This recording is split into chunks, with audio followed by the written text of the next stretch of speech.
licenciada Perret Liliana, a cargo de la Dirección de Rehabilitación, dependo del PRIS, de Programa Integrado de Salud, a cargo de la doctora Elena Hurtado, y por supuesto pertenecemos todos al Ministerio de Salud de la provincia. Bueno, me ha tocado un tema que es rehabilitación en bronquiectasias quísticas y no quísticas, pero en el mundo de la pediatría. Así que bueno, comenzamos. Como definición, que yo sé que ya habrán escuchado por otros profesionales un montón, pero bueno, hay que hacer la apertura, digamos, del tema que me toca hablar hoy día, que la bronquiectasia quística y la no quística son enfermedades pulmonares, que en general, digamos, están vinculadas a patologías crónicas, en la gran mayoría, donde por diferentes motivos se va destruyendo el parénquima pulmonar. La bronquiectasia se puede presentar al momento del nacimiento o en la infancia o desarrollarse más adelante en la vida del paciente. ¿Cuáles son las posibles causas de estas bronquiectasias? En general, son pulmones que padecen de patología, como dije recién, de patologías crónicas, por ende de infecciones que datan de mucho tiempo, y por ende de mucho proceso inflamatorio en el parénquima pulmonar. ¿Y cuáles son las patologías más comunes? O sea, la más común de todas es la fibrosis quística, que es una enfermedad con la cual nace el niño, y a partir de ese momento comienza con esos procesos inflamatorios, hay infecciones sucesivas que llega un momento que son muy difíciles de controlar, y eso va provocando la destrucción del parénquima. Otro tipo de trastornos que puede llegar a ocasionar las bronquiectasias son trastornos autoinmunitarios, como artritis reumatoidea, síndrome de Sjögren o enfermedad intestinal inflamatoria, las enfermedades pulmonares de origen alérgico, leucemias y cánceres relacionados, síndrome de inmunodeficiencia, la disquinesia ciliar primaria, que son aquellas donde por algún motivo congénito, las vellosidades del pulmón no funcionan como tiene que ser, con el barrido que tiene que realizarse, y las secreciones se van acumulando, produciendo así en el tiempo infecciones, y esto lleva a la destrucción del parénquima. Después tenemos infecciones por bacterias no tuberculosas, también puede ser como complicación la bronquiolitis obliterante, y el asma u otro tipo de enfermedades. Como definición, ya entrando al mundo que hoy compete a mi profesión, es la rehabilitación respiratoria.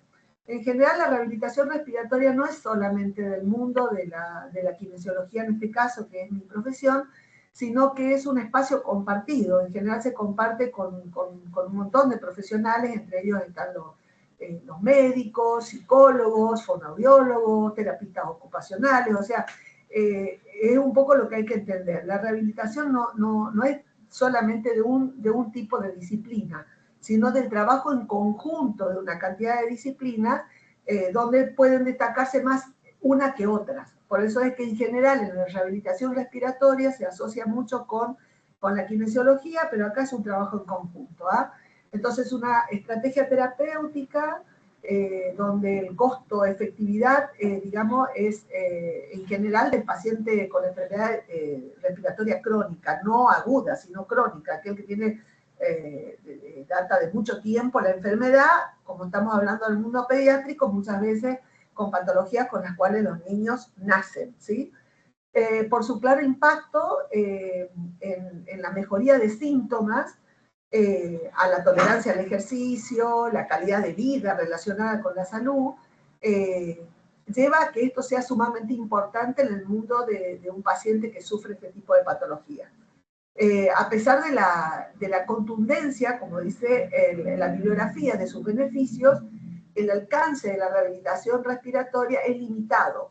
¿Por qué se dice limitado? O sea, no son muchos los lugares que ofrecen este tipo de tratamientos, debido justamente a la complejidad de la cantidad de gente que está involucrado en ello, y a los espacios que se necesitan, que en general son espacios generosos, porque la rehabilitación respiratoria no es solamente ejercicio de tipo respiratorio, sino un entrenamiento físico que acompaña, digamos, a todo lo que es la parte respiratoria en sí, que en general, para qué se usa, y sobre todo en la bronquiectasia, es tratar de que el paciente conserve las secreciones en los pulmones el menor tiempo posible. Cuando menos tiempo o más limpio están esos pulmones, menos posibilidades de infecciones a lo largo de la vida va a tener ese paciente. ¿Qué es lo que busca, o en general el impacto mayor, digamos, que tiene la rehabilitación respiratoria? Es el alivio de la disnea y la fatiga. En este caso le voy a dar un pequeño ejemplo que me tocó, no con un niño, sino con una persona que ya era un adulto, donde después de X tiempo de trabajo, un día viene muy, muy contenta al consultorio diciéndome de que había logrado bañarse. Entonces le digo, ¿cómo que has logrado bañar? Sí, me he logrado bañar sola, sin ayuda, y he podido dejar, en este caso tenía mochila de oxígeno, por unos segundos para poder bañarme, y he disfrutado de eso. O sea, muchas veces uno tiene al alcance de la mano todas esas actividades de la vida diaria y lo toma, digamos, no le da importancia, porque lo podemos hacer. Pero aquella persona que no lo puede hacer, por su, en este caso su patología pulmonar, cuando lo logra, y eso lo logra gracias a todo un entrenamiento, es como un milagro en su vida. Entonces quiero que se dimensione eso, ¿sí? Porque el impacto es tan bueno, en el caso sobre todo porque disminuye la disnea y la fatiga, mejora la función emocional y el sentido del control que los individuos tienen sobre la enfermedad. O sea, el paciente, yo por lo menos a mis pacientes y sobre todo a los niños siempre les enseño, cuando más se conocen, en el caso de los niños no solamente el paciente, que a veces son chiquititos, sino a los papás, uno les debe enseñar y les debe hablar sobre la patología. Cuando uno más conoce sobre la patología, mejor me voy a cuidar. Si yo no conozco qué es lo que me puede empeorar o qué es lo que me hace mal, yo no me voy a poder cuidar de nada. Entonces, es fundamental tener el conocimiento suficiente sobre la enfermedad, en este caso del grupo familiar y del mismo paciente. Y eso disminuye la ansiedad a lo desconocido, digamos, disminuye la ansiedad y produce más seguridad en el paciente. Por eso es que influye tanto en la parte emocional. Estas mejorías son moderadamente grandes cuando se trata de lo emocional, digamos, y también clínicamente significativas, porque si un paciente tiene menos cantidad de secreciones en el pulmón, va a tener más áreas del mismo que va a poder ventilar y se va a sentir mejor, va a poder tomar mayor cantidad de aire, ¿sí? Entonces, por eso que también clínicamente es significativo lo que provoca. Tiene efectos beneficiosos al mejorar la calidad de vida. Estamos hablando de todo esto, va a impactar en forma directa en la calidad de vida del paciente, relacionado con la salud y la capacidad al ejercicio mismo. Los estudios de investigación futuros se deben centrar sobre todo en qué tiempo yo debo rehabilitar a un paciente, cuánto tiempo, doy de alta, qué digo, qué aconsejo, qué es lo que tiene que seguir el paciente. Yo creo que son la rehabilitación pulmonar es fundamental, de que una vez iniciada es para toda la vida, pero no porque lo tengan que trabajar con el profesional, sino hay un tiempo determinado que lo trabaja con los profesionales hasta que lo hace propio, carne de ellos, y posterior lo que tiene que hacer es continuar por su lado, por sí solo, y con controles, digamos, rutinarios, pactados, dependiendo del paciente, con los profesionales, con el equipo de salud.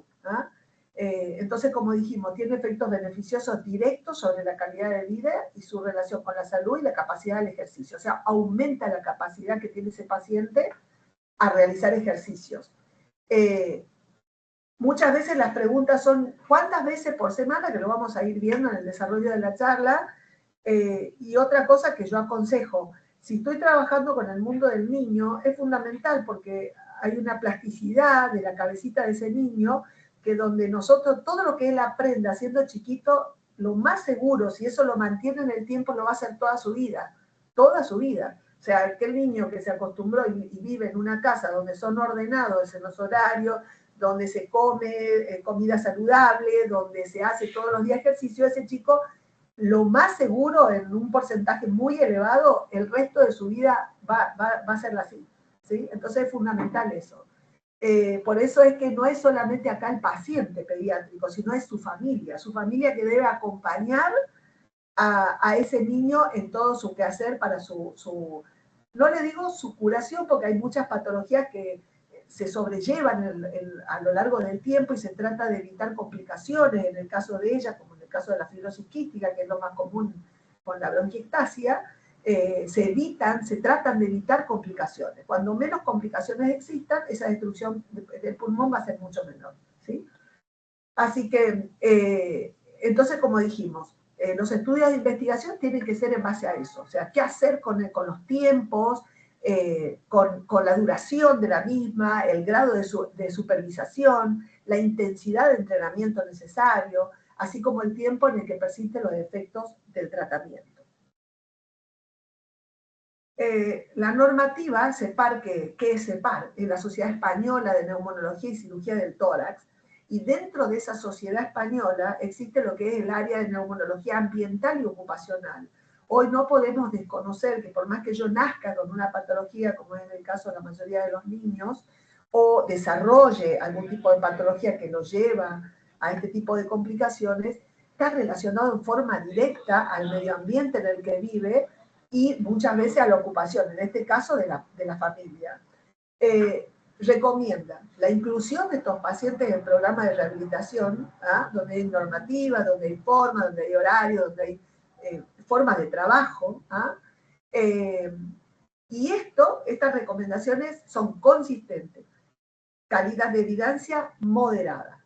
Después tenemos los usos de las técnicas administrativas, recomendación consistente también, calidad de evidencia baja, ¿sí?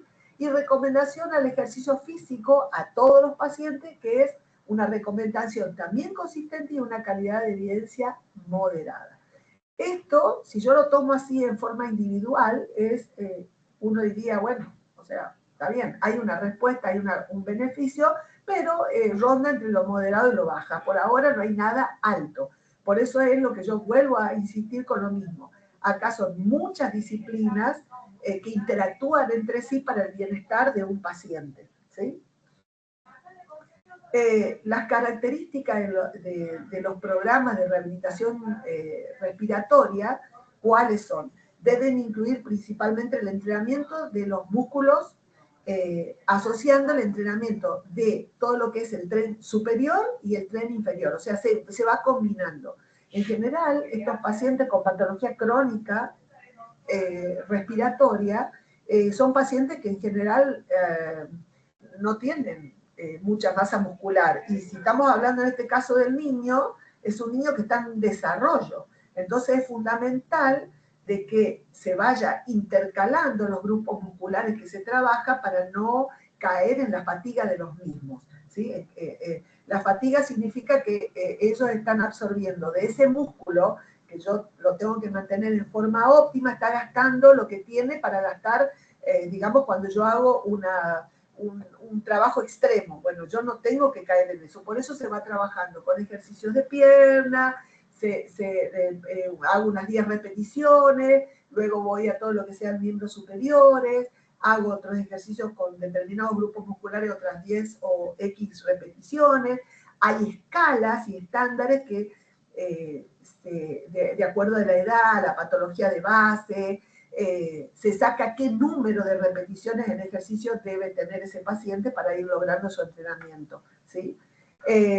Y se va combinando, como bien lo dice la diapositiva, se va combinando un entrenamiento de fuerza, o sea, se va trabajando con pesas de diferentes, digamos, pesos, vaya la redundancia, y a su vez con la resistencia, o sea, primero por un lado son las repeticiones y por otro lado son los pesos, que muchas veces en pediatría no puede sobrecargarse porque justamente es un niño que está en crecimiento y eso impactaría en forma directa en los núcleos de crecimiento donde se puede afectar y eso no está bueno. Este grado de evidencia es 1A, o sea, es muy buena evidencia la que se tiene con este tipo de entrenamiento físico.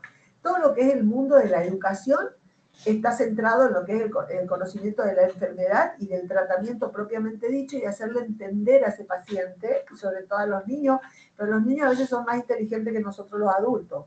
Entonces lo que hay que hacerle entender es que si él realiza su tarea como corresponde, en general, tendría que ser diario para que uno no pierda el beneficio que tiene la misma, y conociendo bien su patología, él debería andar, yo no digo en forma excelente, pero mucho mejor, ¿sí? Y eso tiene un grado de evidencia 1B en el caso de lo que es educación. En el caso de la fisioterapia respiratoria, por ahí hay muchísimas escuelas de cómo se debe trabajar. Durante mucho tiempo se trabajó con diferentes técnicas, entre las cuales, por ejemplo, había un golpeteo que hoy ya no se utiliza, porque se fue justamente haciendo trabajos de investigación, donde se vieron que todo lo que es percusión, y más en un pulmón, que estamos hablando que es patológico, son más las dificultades y los problemas que me trae el aplicar la percusión que no hacerla. Entonces, sin ninguna duda, se dejó de utilizar. No se la debería utilizar y menos, o sea, nunca, pero menos en patologías como las que estamos hablando.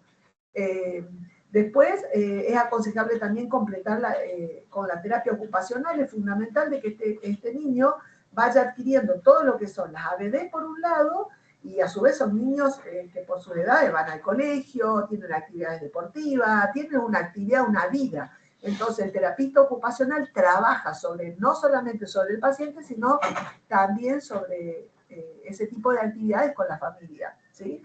Muchas veces estos niños que tienen patologías pulmonares cuentan con determinadas certificaciones de discapacidad que pueden ser transitorias o definitivas, que en este caso son definitivas en la mayoría de los casos, y por ende, al presentar ese certificado en el colegio, los profesores de educación física le dicen, bueno, no, vos vas a hacer poquito, o no vas a hacer nada, o sentate allá. No, ese niño debe ser incluido dentro del grupo, salvo que haya una especificación del médico tratante de que no pueda hacer, pero justamente estamos buscando un entrenamiento y que psicológicamente ese chico lo que no podés como cometer el error es de hacerlo sentir diferente.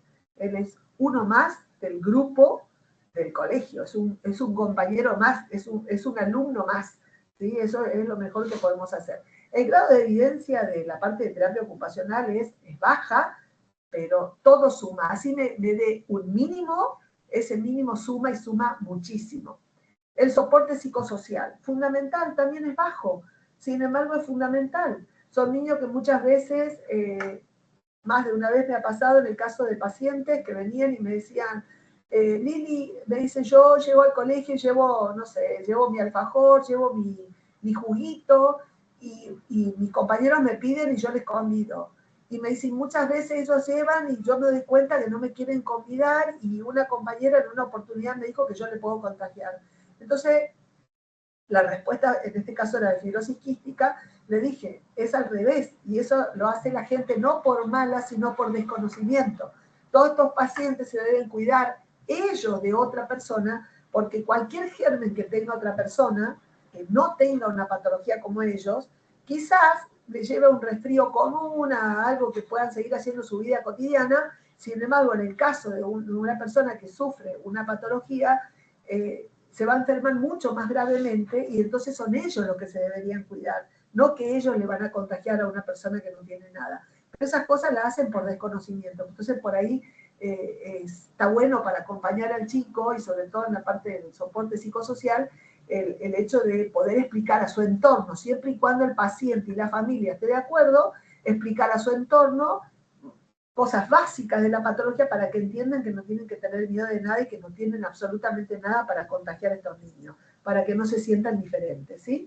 Después, la intervención nutricional. En cualquier tipo de patología respiratoria, es un pilar fundamental. Si yo no estoy adecuadamente nutrida, sin embargo la evidencia es baja también, pero si yo no estoy adecuadamente nutrido, mi cuerpo no va a tener con qué responder ante medicaciones. Cuando me medican, no responde igual un cuerpo que no está bien nutrido, Lo mismo a una gimnasia, no va a poder dar un rendimiento como corresponde, ¿sí? Entonces es fundamental que estos chicos estén bien nutridos, ¿sí?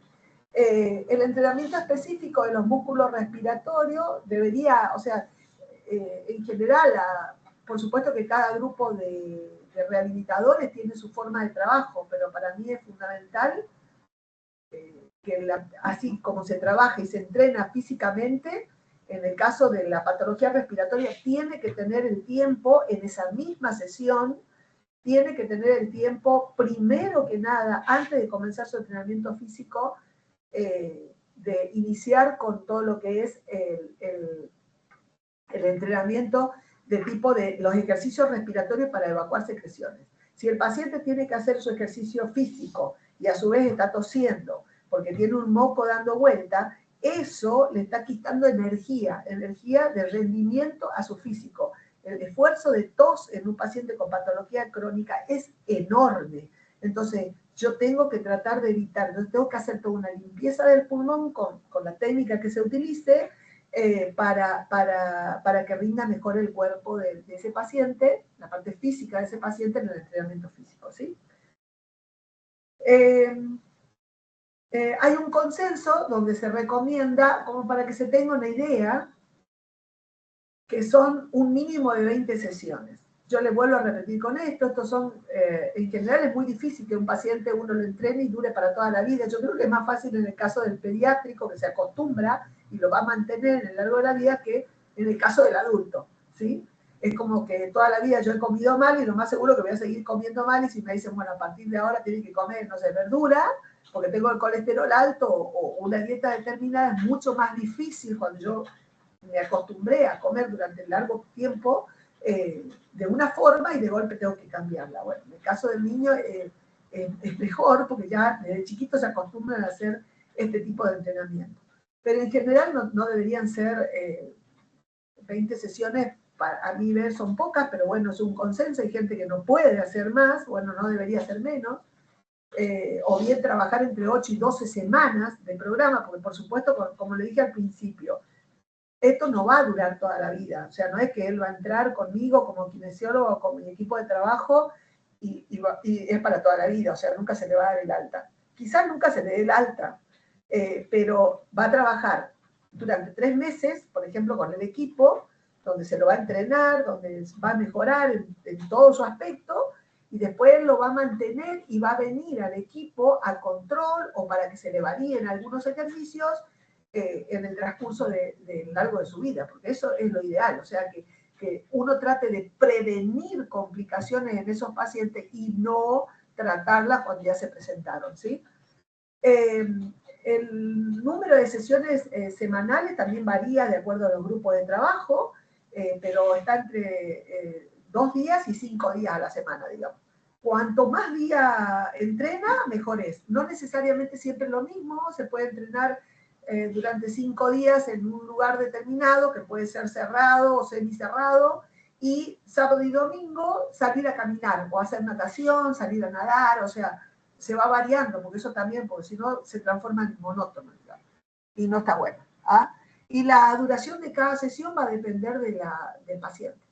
Hay en épocas que tienen mucha cantidad de secreciones o acceso de tos y seguramente va a llevar más tiempo porque uno no puede sobreexigir a ese paciente.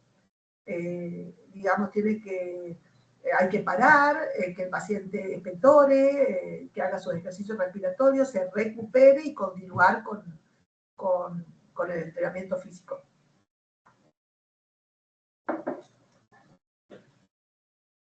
Más o menos para que se entienda, esto como le dije tiene que estar normatizado, y bueno, y que en general estas normativas se hace con lo que se hace en el mundo y bueno, y a veces hay determinadas particularidades que en cada grupo de trabajo, digamos. Pero en general uno trata de mantener lo que ya dio como con evidencia en trabajo científico lo que dio resultados. Bueno, por ejemplo, en el caso del mundo de la educación, incluye entre 3 y 4 sesiones en grupo, contemplando conocimiento, que es lo que hablábamos al principio, con evidencia que no es mucha, pero ¿cuál es la parte educativa? Todo lo que es, qué significa el sistema respiratorio, que los chicos a su vez, dependiendo de la edad, lo van a ver en el colegio también, pero hay que enseñarles cómo funciona ese sistema respiratorio, se le enseña puntualmente sobre la enfermedad de la cual ellos padecen y del tratamiento, y por qué es tan importante, digamos, el mismo.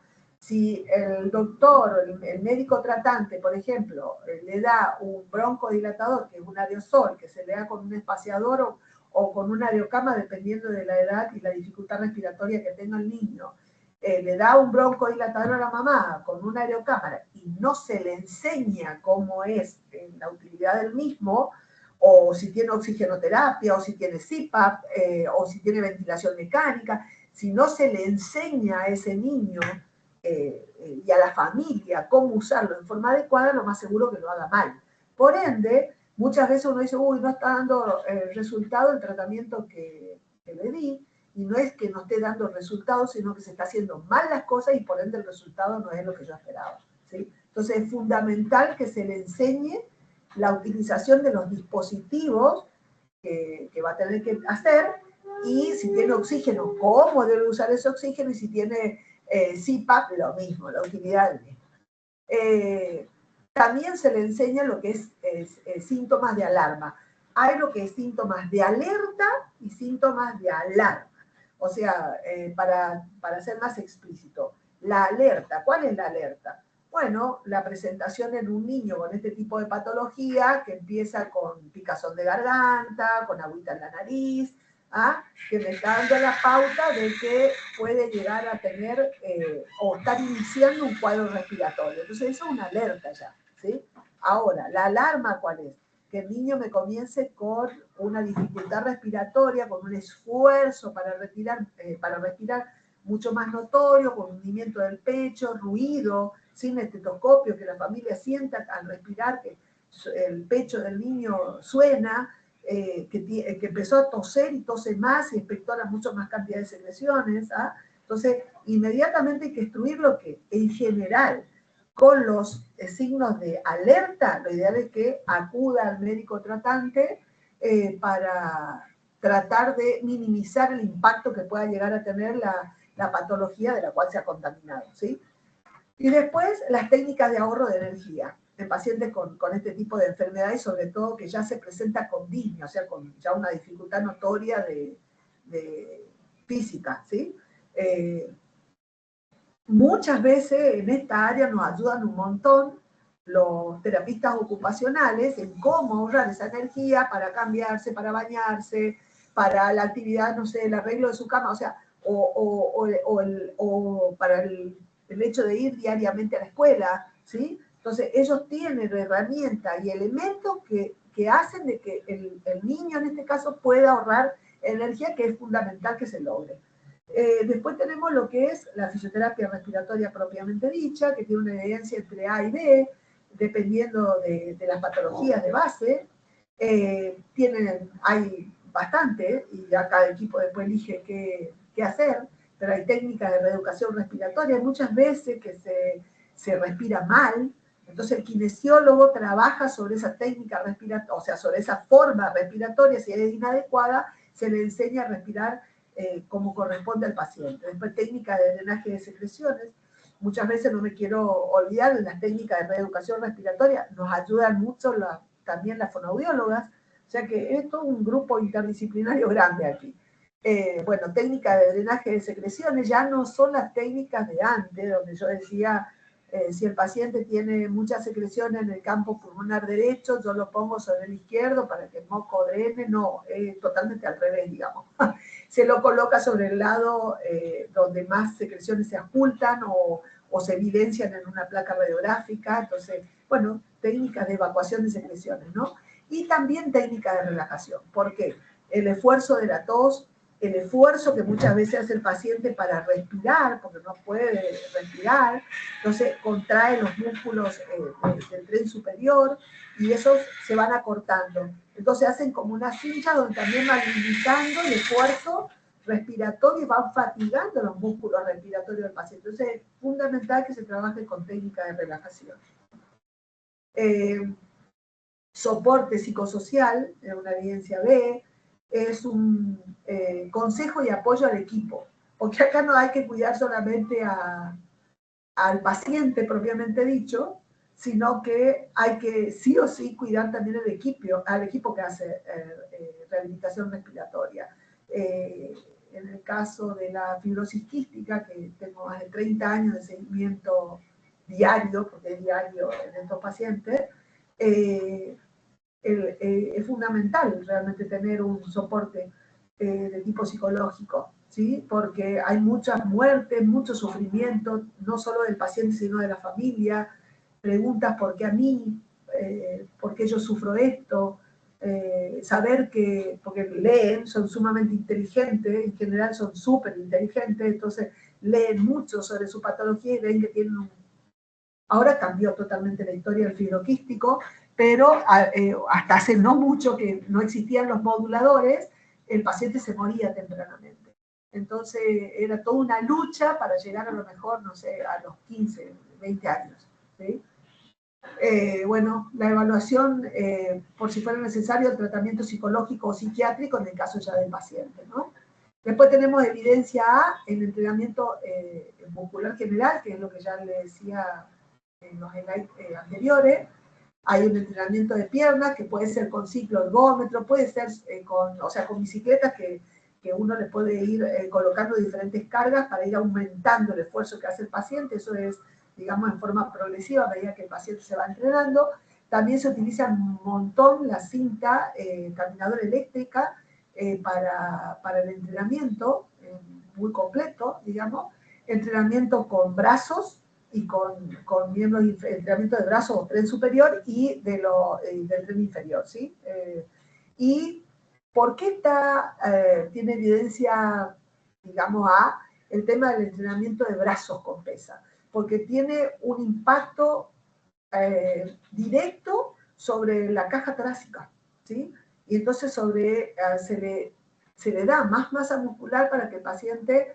eso va a disminuir la disnea, la necesidad de aire que tiene el paciente, porque va a tener un músculo más entrenado que le va a permitir hacer más cosas. Por eso es que la evidencia A, en el caso del entrenamiento de los brazos, es muy significativo. Y lo de las piernas, porque si el paciente quiere, por más que esté muy entrenado en brazos, si no lo está en las piernas, cuando él quiera caminar o hacer determinada actividad, digamos, donde implique el movimiento, el desplazamiento del mismo, también le va a provocar la aparición de su disnea. Y evidencia B, el paciente con disminución de las presiones respiratorias máximas, o sea, del Pmax y del Pmax, que es una forma también de entrenar, es una válvula especial, donde uno mide la fuerza, tanto inspiratoria como expiratoria que tiene el paciente y va marcando determinados índices de cómo, inclusive, cómo va la patología en sí. Y después tenemos enseñar técnicas que puedan realizar ellos en su domicilio, diferentes tipos de ejercicios que puedan realizar en su domicilio, y generalmente lo acompañan con diferentes tipos de nebulizaciones, con diferentes tipos de medicamentos, y bueno, todo depende de la patología de base. La rehabilitación respiratoria, en general, supervisada, tiene evidencia, como le digo, o sea, en general, ¿qué uno ve? O sea, cuando se hace el seguimiento a estos pacientes, que por ahí, en el caso del fibroquístico, no es aconsejable que vaya a entrenar a un lugar donde compartan espacio con otros fibroquísticos o con otros pacientes de patología respiratoria. En general, por lo menos la experiencia que tengo yo, es un entrenamiento de tipo diario que uno va variando, pero es en el domicilio del paciente. O sea, uno debe evitar que ese paciente permanezca en un lugar cerrado de salud, porque hacen contaminación cruzada. Y en ello sabemos que es un antes y un después cuando se contaminan con la pseudomonas aeruginosa. Cuando ya se cronifica y se transforma en mucoide, es realmente una involución que va teniendo el paciente. Entonces, y supervisada, porque uno, primero que le va variando el tipo de ejercicio para que no sea monótono, y por otro lado, quiere o no quiere el paciente, tiene que hacerlo. Y eso es como el lavarse los dientes. Yo voy repitiendo porque es para que se entienda por qué se hace eso. El paciente convive con eso, y eso, cuando él sea grande, va a ser un paciente que va a buscar el entrenarse porque sabe que le hace bien, ¿sí? Generalmente se lleva a cabo en el medio hospitalario, ya sean pacientes hospitalizados. En el caso del paciente hospitalizado, sí o sí, se debe entrenar también así, esté ingresado en un nosocomio. Se debe entrenar ya sea en la cama, si el paciente no se puede levantar, o adecuarle elementos y hacerlo al lado de su cama, en la habitación donde le toque. El paciente en general se trata de cuando se interna, que esté en una habitación aislado, para que no, por las contaminaciones cruzadas. Y en el caso de las terapias intensivas, si el nosocomio no contara con un espacio de aislamiento, se lo trata de alejar todo lo que más se pueda del resto de los pacientes que compartan el espacio. Bueno, en general es eso. La guía publicada en Tórax lo reitera la falta de literatura publicada sobre los efectos a largo plazo de las distintas técnicas de fisioterapia, que son las que en general es para evacuar secreciones. O sea, no hay una evidencia, hay pocos trabajos. O sea, uno ve en el trabajo diario lo que hace, y no solamente uno puede llegar a ver, sino la manifestación del paciente, ¿sí? Pero digamos, es como que nadie tiene duda que el paciente que tiene gran cantidad de secreciones, que son los bronquiolásicos, debe tener y debe hacer fisioterapia respiratoria en general todos los días, y en el caso ya del paciente que esté un poco complicado, de lunes a lunes, y en el caso del paciente menos complicado, por ahí durante la semana, de lunes a viernes. ¿Qué puede llegar a incluir como rehabilitación respiratoria de fisioterapia respiratoria? O sea, ya el trabajo para evacuación de secreciones, técnica de respiración, hay que enseñarle a toser en forma efectiva al paciente, ¿sí? Tratando de que gasten la menor cantidad de energía posible y que sea eficaz esa tos. Se pueden usar diferentes tipos de dispositivos, que luego en otro slide les voy a mostrar cuáles, diferentes tipos de dispositivos, chalecos terapéuticos, que en general por ahí hoy por hoy ya está bastante generalizado, lo que pasa es que tienen un costo muy elevado, son importados, que yo sepa en nuestro país no se cuenta con hechos acá en Argentina, en general son importados. La fisioterapia torácica, que ya fuimos hablando bastante, el drenaje diario para eliminar esputo que se hace con la fisioterapia, el ejercicio para la expectoración, que básicamente son manejos de volúmenes y de flujos pulmonares para ir tratando de que el moco se movilice y pase de las zonas más profundas pulmonares a el árbol bronquial para ser expectorado, o sea, tosido y expectorado. Se usa en muchos casos medicamentos, tanto broncodilatadores como mucolíticos, antibióticos, expectorantes, ya por supuesto todo recetado por el cuerpo médico, vacunación para prevenir infecciones. Acá la cabeza de los profesionales debe estar en lo que es la prevención, ella tiene su patología de base. Entonces lo que yo tengo que hacer es tratar de prevenir complicaciones, ¿sí? La oxigenoterapia cuando sea necesaria. También se recomienda, bueno, por supuesto, seguir las instrucciones del médico para no automedicarse, básicamente, que en el caso del paciente crónico no es tan raro, o sea, ellos empiezan a sentir determinados síntomas y acuden a la medicación que en otra oportunidad le dio buen resultado. Bueno, no es lo ideal. Lo ideal es que si uno tiene una patología crónica, su médico, bueno, muchas veces, yo no digo siempre, pero lo ideal sería que a través de un WhatsApp o algo uno se pueda comunicar con ese médico que debe entender que es un antes y un después cada vez que se complican estos niños con diferentes infecciones y que no tienen tiempo de ir a sacar un turno y que le digan tiene turno de aquí a 2 días o 3 días, es letal. Eso puede significar una internación para el niño que nunca es buena, ¿sí? Beber mucho líquido, porque el líquido lo que hace, o sea, lo que tengo que aprender es que los mocos de un paciente no se hidratan a través de una nebulización, se hidratan a través del líquido que ingiere el niño, porque se hidrata de adentro o sea, desde la célula hacia la luz del bronquio. Así se hidrata, con el líquido que tiene internamente el paciente.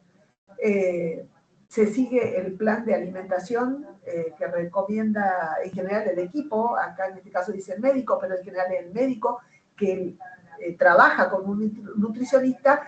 El médico le dirá, por supuesto, en qué está bajo de acuerdo a los estudios que se le hagan de laboratorio, y el nutricionista le indica las dietas que debe hacer para ganar proteínas o lo que necesita. Hacer actividad, de eso no hay negociación, hay que ponerles en la cabecita que ellos deben hacer todos los días de su vida una actividad física determinada, evitar las infecciones pulmonares, evitar fumar o dejar de hacerlo si ya fuma. En el caso de los niños, hoy nos sorprende, pero tenemos, y no es de ahora,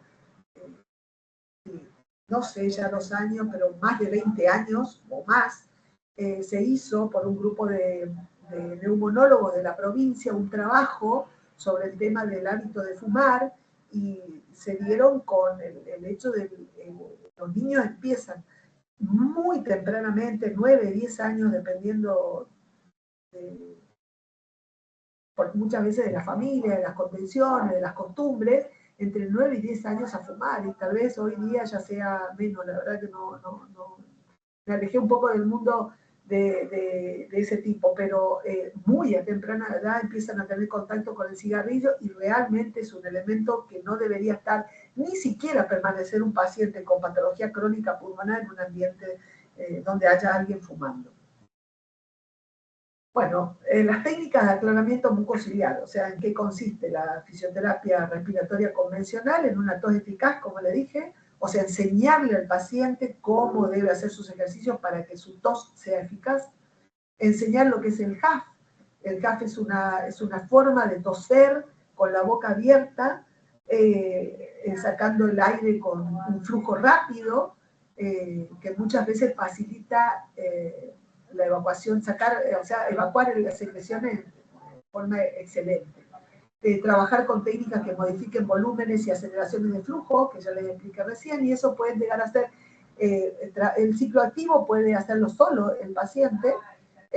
Uno cuando va al consultorio o a la atención debe cada tanto controlar de que lo haga en forma adecuada, porque son respiraciones más superficiales combinadas con respiraciones más profundas, con HAF, y con muchas veces eso despierta la tos donde terminan de evacuar secreciones.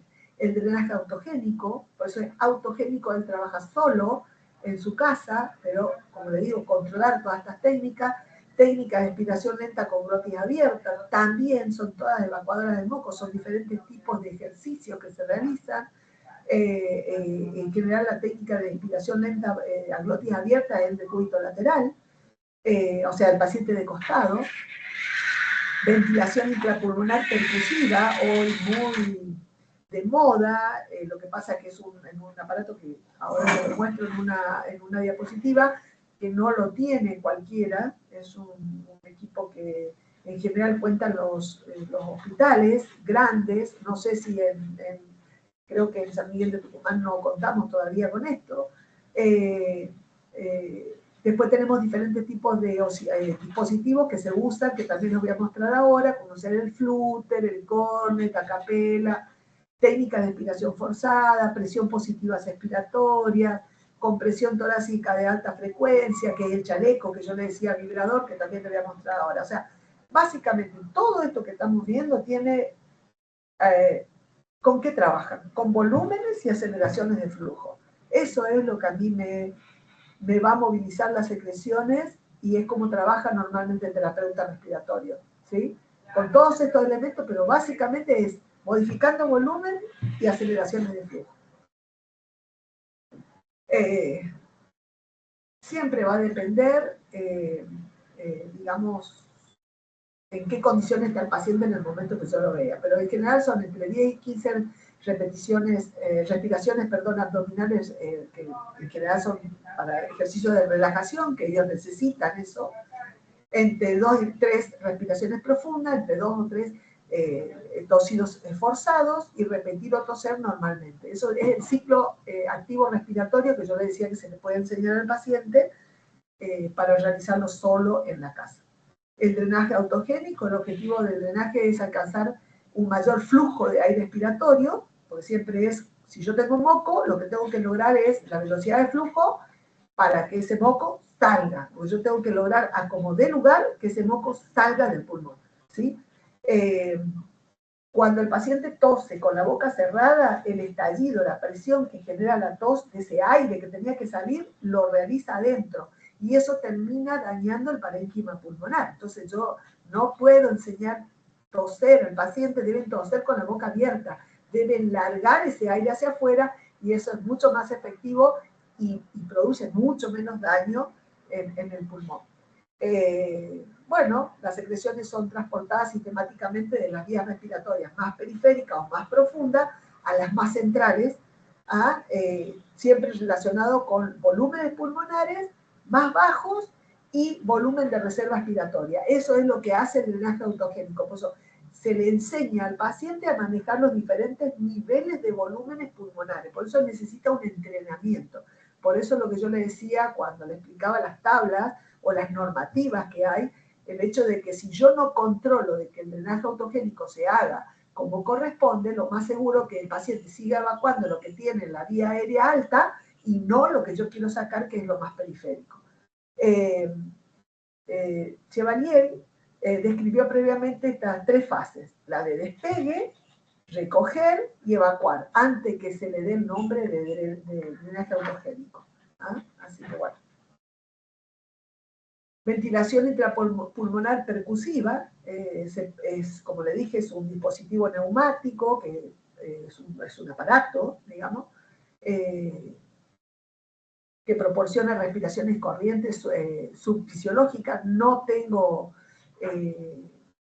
digamos, nunca pude trabajar con este equipo todavía, pero me dijeron que es realmente maravilloso, más cuando el paciente está muy fatigado, con poco masa muscular como para toser, cuando la tos es ineficaz, y es muy bueno tanto para movilizar secreciones como para evacuarlas. Proporciona entonces respiraciones corrientes subfisiológicas de alta frecuencia que se superponen al ciclo respiratorio del paciente o del respirador mecánico. O sea, se puede usar con las dos cosas, es un equipo que se puede dosar tanto al paciente que está ventilado mecánicamente como a aquel que no tiene respirador. Los mecanismos de acción propuestos son las respiraciones de alta frecuencia causan mucólisis, o sea, rompen normalmente, por ahí se lo toma más de ejemplo al fibroquístico porque es el que más necesita de esto, pero todas las patologías que yo le dije en un inicio de la charla pueden utilizarla. El moco de por sí tiene una característica, como tiene muy poca agua, porque no vamos a hablar ahora de la fibrosis quística, pero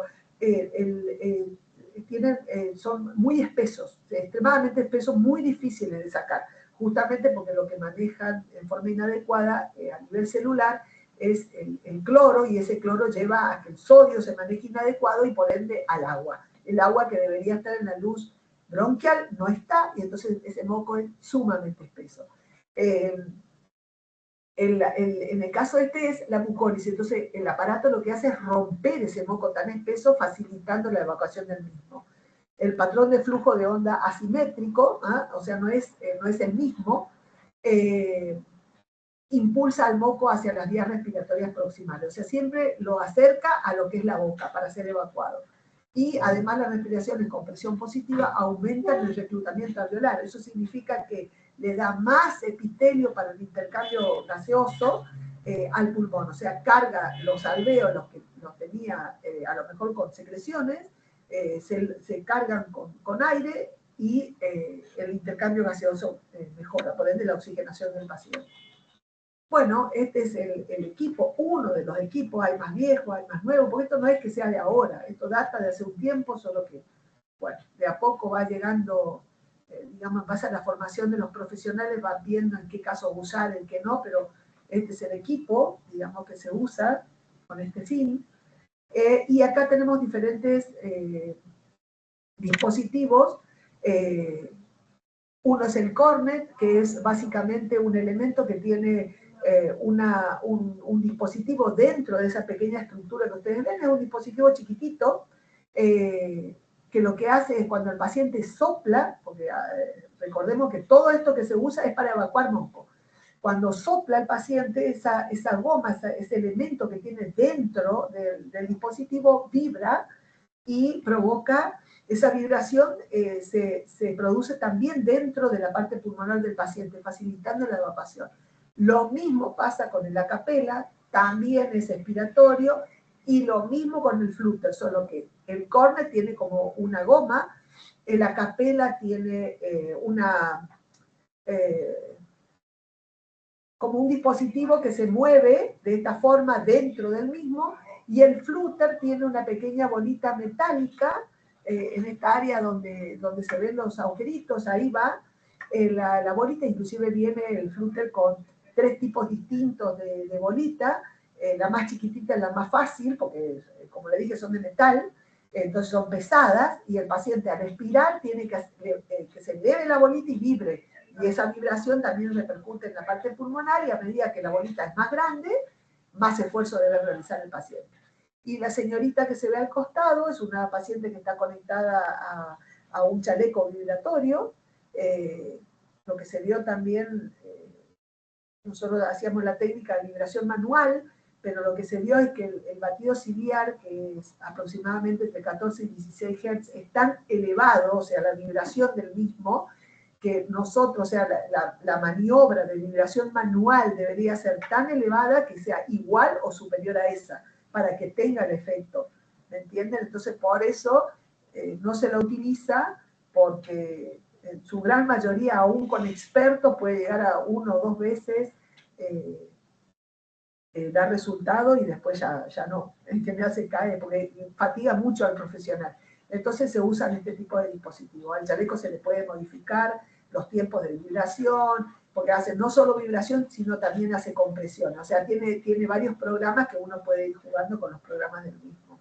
Así que, bueno, muchas gracias. Espero que sea útil y a disposición por cualquier tipo de dudas que puedan llegar a tener. Buenos días.